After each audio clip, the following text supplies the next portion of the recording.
Bitcoin has survived bans, regulations, crashes, and global pressure, yet it's still here. Why? Because stopping Bitcoin is almost impossible. Today, we break down the deep reasons why governments can't kill it, even if they want to. 1. Bitcoin has no central leader.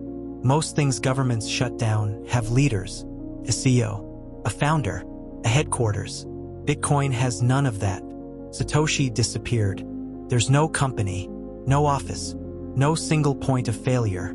That makes Bitcoin more like the internet, not a corporation. 2.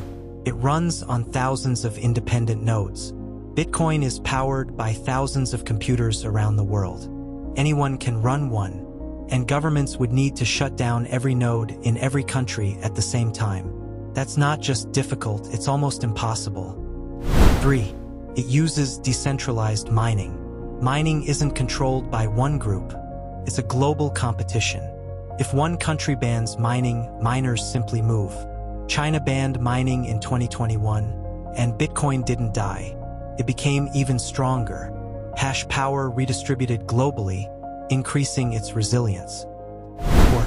Bitcoin lives on the borderless internet. Bitcoin data can move through satellites, radio waves, mesh networks, and simple internet connections.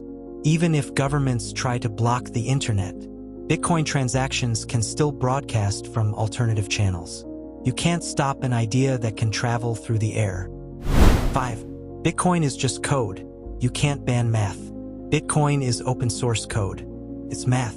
It's cryptography.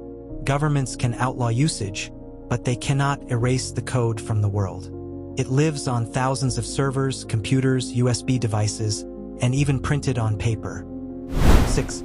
People want Bitcoin. As long as people want financial freedom, protection from inflation, a money that governments can't print, a borderless value, Bitcoin will exist.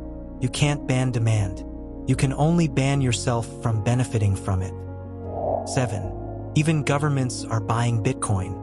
Some countries already hold Bitcoin reserves. Some politicians own Bitcoin. Some governments mine Bitcoin. So here's the twist. They don't want to stop Bitcoin. They want to control or benefit from it. Bitcoin isn't just money. It's a network, a technology, a global movement. And that's why governments can't stop it. Because it doesn't live in one place. It lives everywhere. Closing line. Bitcoin may not replace governments, but governments cannot replace Bitcoin.